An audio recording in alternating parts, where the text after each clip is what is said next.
परम श्रद्धेय पूज्य गुरुदेव के चरणों में कोटिश वंदना।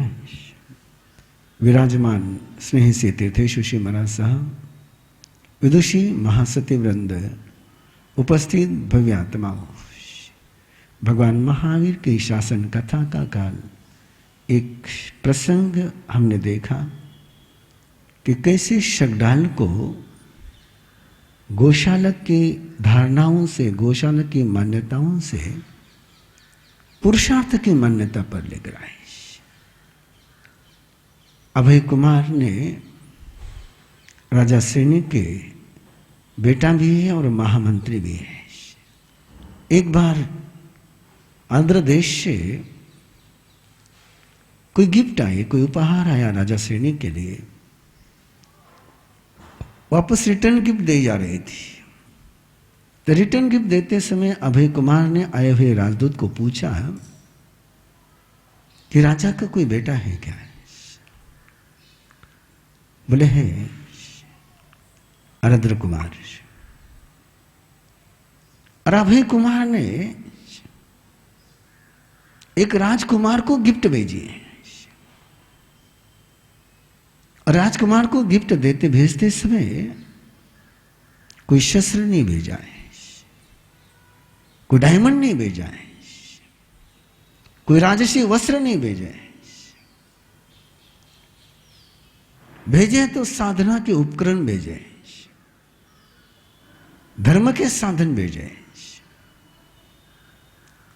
प्रश्न बहुत बार मन में आता है कि अभय कुमार ने प्रोटोकॉल के बाहर जाकर के काम कैसे किया, किस आधार से किया होगा? यह कोई लॉजिक का विषय नहीं था, यह कोई प्रज्ञा का विषय भी नहीं था।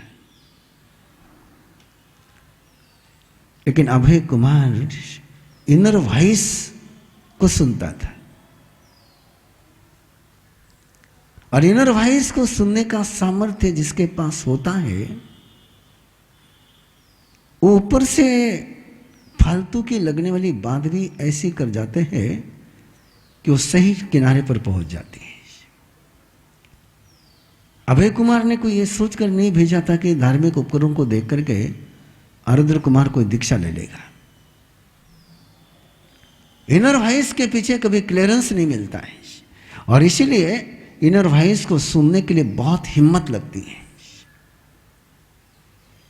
लेकिन इनर वॉइस को जैसे जैसे सुनते जाते हैं वैसे वैसे अंतर का आवाज बहुत क्लियर सुनाई देता है।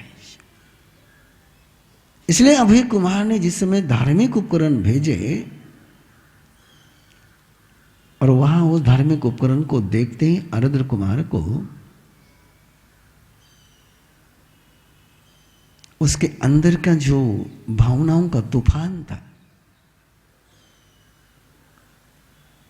वो शांत हो गया। उपकरण को देख करके, ऐसे उपकरण कि जिसके कारण से अंदर में जो क्षोभ चल रहा होगा कि वो संतो मोहनी जो स्मृति कब आती है, स्मरण कब आता है, याददाश्त कैसी बढ़ सकती है। तो जैसे जैसे तुम्हारा भावनाओं का जो साइक्लोन चलते रहता है, व्यक्ति के अंदर जो भावनाओं के तूफान चलते रहते हैं, वे तूफान शांत हो जाए तो स्मृति जागृत होती है। और वो स्मृति जागृत हुई इतने गहराई से उपकरण को देख करके अंदर का सारा मोह, आकर्षण, अट्रैक्शन, और अट्रैक्शन चला गया तो डिस्ट्रैक्शन चला जाता है। और वो दोनों जब शांत हो गए तो आरुद्र कुमार को अपने पिछले जन्म की साधना की स्मृति आई। और वो स्मृति आने के बाद बड़ी लंबी कहानी है,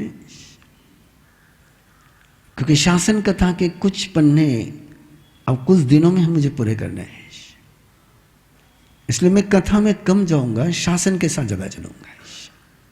तो आरुद्र कुमार वहां से प्रतिबोध पा करके पिछले जन्म का बोध होने के कारण से स्व दीक्षित हो जाता है। लेकिन स्वयं दीक्षित होने के बाद भी प्रत्येक बुद्ध में और आराध्य कुमार में अंतर क्या है? प्रत्येक बुद्ध स्वयं दीक्षित हो जाते हैं, लेकिन तीर्थंकर के पास पहुंचने का विचार नहीं बनता है। आराध्य कुमार की विशेषता यह है कि उसको जाति स्मरण ज्ञान हुआ है, पिछले जन्म की साधना का स्मरण हुआ है, और उस स्मरण के बाद उसके कदम प्रभु दर्शन के लिए चल पड़े। बहुत मोड़ आते हैं रास्ते में, कोई रास्ता नजीक का नहीं था। चला था प्रभु के पास, रास्ते में कोई पिछले जन्म की मिल गई। वसंतपुर में उसने देखा और कहा कि मुझे तो इसी के साथ शादी करनी है। वहां एक मोड़ आ गया, उस कहानी में मैं आपको ले जा नहीं रहा। और वहां से चलते समय, क्योंकि कहानी आप लोगों ने सुनी हुई है कि बेटा हो जाता है, फिर आराध्य कुमार जाना चाहता तो जाने नहीं देती है, और जाने का मानता नहीं तो सूत काटना शुरू कर दी। वो कहानी आपने सुनी, वो आराध्य कुमार की कहानी है कि जितने धागे लपेटे उतने साल और रहूंगा। अब सोचिए, इतने सारे मोड़ आने के बावजूद, इतने सारे टर्निंग पॉइंट आने के बावजूद, दोनों ही टर्निंग पॉइंट, टाइम का भी आया है। दीक्षा लेकर के फिर भोग में गया, भोग से फिर योग में आया है, और वहां से चल करके जब वो परमात्मा उस समय राजगृह में है, राजगृह में जब पहुंच रहा है तो आराध्य कुमार की चर्चा दूर दूर तक है कि एक राजकुमार जिसने प्रभु के दर्शन नहीं करे, संतों के दर्शन नहीं करे, और वो दीक्षित होकर के दूर देश से चल करके परमात्मा के पास आ रहा है। भटकना चाहो या नहीं चाहो, भटकाने वाले से मुलाकात जरूर होती है, और भटकाने वाले से मुलाकात होने के बाद तुम भटकते हो कि सटकते हो, ये तुम्हारे पर डिपेंड है। जैसे राजगृह वो पहुंचना है तो लोगों को पता था, और सबसे ज्यादा पता किनको रखता है कि ये, और गोशालक, वहां के बौद्ध, वहां के वेदवादी, वहां के हस्ती तापस। राजगृह में केवल परमात्मा का शासन नहीं है, केवल परमात्मा का एक छत्र राज्य नहीं है, वहां पर बहुत सारे फिलॉसफी के मार्तंड बैठे हुए हैं, दिग्गज लोग बैठे हुए हैं। और क्या कंपटीशन चल रही थी, परमात्मा का ही कंपटीशन में ध्यान में रखना, लेकिन बाकी सबके क्या चल रही है, कंपटीशन चल रही है। और उस कंपटीशन के बीच जैसे आराध्य कुमार पहुंचता है तो सबसे पहले मुलाकात गोशालक से होती है, गोशालक के दूत से होती है, गोशालक के प्रतिनिधि से होती है, गोशालक से होती है। और गोशालक सीधा आराध्य कुमार को एक सवाल ऐसा दागता है कि बोले, तेरे महावीर जिसके पास तू जा रहा है उनका चित्त अस्थिर चित्त है। शब्द सुनिए वापस एक बार, क्या आक्षेप लगाया है? चित्त उनका स्थिर नहीं, उनकी पॉलिसी बड़ी पलटू राम पॉलिसी है। कैसी पॉलिसी है? उनकी लाइफस्टाइल कांस्टेंट नहीं है, वो तो अवसरवादी बोले। पहले बोले जब महावीर ने दीक्षा ली थी तो अकेले रहते थे, बोले किसी को साथ में नहीं रखते थे, और अब अकेले रहते ही नहीं, बोले आप तो भीड़भाड़ के बीच में रहते हैं।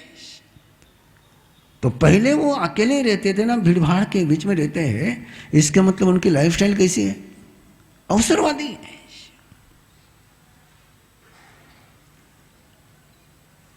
ये कौन बोल रहा है? गोशालक बोल रहा है। किसको बोल रहा है? आराध्य कुमार को बोल रहा है। और ऐसे अस्थिर चित्त वाले के पास, ऐसे बाजी पलटने वाले के पास, ऐसे गिरगिट के पास तू क्या जा रहा? बोले मुझे देख, बोले मेरी लाइफस्टाइल जो है कंटिन्यू कांस्टेंट है, मैं तो एक ही रास्ते पर चलता हूं, बार बार पॉलिसी चेंज नहीं करता। आपका क्या सवाल है? पॉलिसी चेंज करते हो कि सिंगल पॉलिसी पर चलते हो? नहीं, मुझे थोड़ा सा जैसे आराध्य कुमार को पूछ रहा था, आपको भी मेरी पूछने की इच्छा हो जाती है। अब वो आराध्य कुमार तो जवाब देता है, लेकिन मेरे आराध्य कुमार जवाब नहीं देते, बड़ी मुश्किल बात है। बाहर का रूप बदलता है, अंदर की वृत्ति वही। आराध्य कुमार कहते हैं गोशालक को कि नहीं, तूने भगवान महावीर को समझा नहीं। बोले भगवान महावीर पहले भी अकेले थे, अभी भी अकेले। वो कोई बंधन में बंधे हुए नहीं है, वो कोई अटैच नहीं है। अब इस बात को कोई कहे मानी जा सकती है कि सारे इतने आसपास में सारा परिवार बैठा हुआ, लेकिन अंतर की दुनिया जिसको पता होती है वो अंतर की दुनिया के आधार पर निर्णय करता है। बोले वो अभी भी एकांत में है और पहले भी एकांत में ही थे, उनमें कोई अंतर नहीं आया है। क्या क्या भगवान महावीर पर आक्षेप होते थे, इस आराध्य कुमार के अध्याय के माध्यम से आपको पता चलेगा कि भगवान महावीर के शासन पर, भगवान महावीर के चरित्र पर, भगवान महावीर पर उस समय के धर्मगुरु धर्माचार्य क्या क्या आक्षेप लगाते थे। बुद्ध से लेकर सभी परमात्मा प्रभु महावीर पर अलग अलग तरीके से आक्षेप लगाते थे। उन आक्षेपों को समझना चाहिए। उन आक्षेपों को समझ करके ही हम भगवान महावीर के शासन को समझ सकते हैं। पहला आक्षेप ये लगाया तो आराध्य कुमार ने उत्तर दे दिया। फिर अगला सवाल आया, बोले कि नहीं, तेरे महावीर डरपोक है। महावीर क्या है? डरपोक है। और डरपोक लेने बताने के लिए जो तर्क दिया बड़ा गजब का दिया। बोले महावीर कभी जनता के बीच नहीं आते, सार्वजनिक स्थल पर नहीं आते। बोले जहां सारे धर्मगुरु होते हैं, किसी मंदिर में नहीं आते। बोले जहां सारा सभा चलती वहां नहीं आते हैं। महावीर तो गांव के बाहर रुकते, बोले सिटी के बाहर रुकते।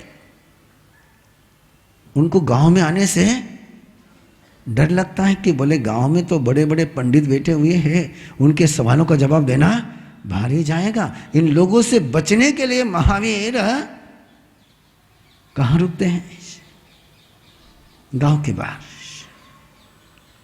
कभी सोच सकते हो कि आप महावीर पर आक्षेप लगाया गया होगा? क्या क्या भगवान महावीर पर, भगवान महावीर के जीवन शैली पर, शासन व्यवस्था पर क्या क्या आक्षेप लगते हैं। और सोचिए, गौतम बुद्ध के रहते हुए बुद्ध विहार बन गए थे।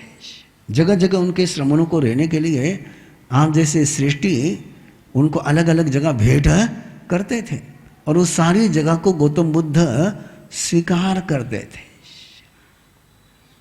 किसी ने कोई जमीन दे दी, कोई बगीचा दे दिया, कोई बंगला दे दिया, कोई महल दे दिया, तो गौतम बुद्ध उसको स्वीकार करते थे। लेकिन कहीं पूरे 30 साल के परमात्मा के जीवन यात्रा के बीच में एक भी प्रसंग आप नहीं सुनोगे कि आनंद श्रावक ने, कि राजा श्रेणिक ने, कि उदयन ने भगवान महावीर को कोई जगह भेंट करी हो। किसको भेंट करेंगे लोग? जो स्वीकार करता होगा। जिसका स्वीकार करने का स्ट्रक्चर ही नहीं है, उसको क्या भेंट करेंगे? इसलिए आप देखो, आगम जब पढ़ोगे तो पता चलेगा आपको कि बाकी सबके आश्रम है। असमाने चरे भिक्खु, भगवान महावीर ने अपने संतों के लिए विधान कर दिया कि आश्रम से मुक्त होकर के चले। और उस समय के जितने भी धर्मगुरु थे, जितनी भी धर्म परंपराएं थी, छोटी सी छोटी धर्म परंपरा, उन सबके क्या थे? मठ थे, आधार थे और व्यवस्थाएं थी। लेकिन भगवान महावीर ने उस व्यवस्था को स्वीकार नहीं किया। जेतवन का प्रसंग तो गौतम बुद्ध के जीवन का बहुत बड़ा प्रसंग है कि कैसे लोग उनके प्रति अपनी संपत्ति समर्पित करते थे। लेकिन भगवान महावीर किसी की भी स्थावर संपदा को स्वीकार नहीं करते थे। और इसलिए परमात्मा गांव के बाहर बगीचे में, उद्यान में, दूध पलाश कहीं पर भी, यक्षायतन में वहां रुकते थे। और उसका मीनिंग लोग क्या निकालते थे, बाहर क्या चर्चाएं चलती थी। गोशालक जब बोल रहा है तो भगवान महावीर को लेकर के क्या क्या अफवाहें चलती थी। यानी अफवाहों का जमाना, आज ही अफवाहें चलती है ऐसा मत सोचो। उस समय तीर्थंकर परमात्मा को लेकर के ये चर्चाएं चलती थी कि भगवान महावीर डरपोक है, इसलिए इधर बीच में आते नहीं बोले। और आराध्य कुमार कहता है कि भगवान महावीर गंध हस्ती है, वो डर करके नहीं रहते बाहर कहीं, और जो भी सवाल पूछेगा उसका जवाब देते हैं। वो नहीं आते तो तू जाकर क्यों नहीं पूछता है।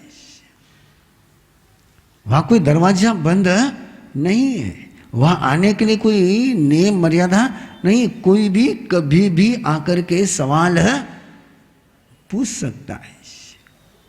और जैसे जैसे पढ़ोगे सुनोगे पता चलेगा कि भगवान महावीर के पास सवाल पूछने के लिए कभी भी कोई भी किसी भी समय पहुंच जाता था।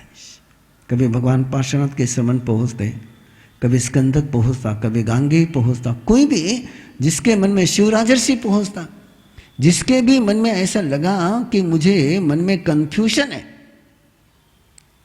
क्या इमेज थी परमात्मा की, देखिए आप। दूसरी पॉजिटिव इमेज देखिए क्या है कि जिसके भी मन में कंफ्यूजन आता था वो सीधा कहां पहुंचता था समाधान के लिए, भगवान महावीर के पास पहुंचता था।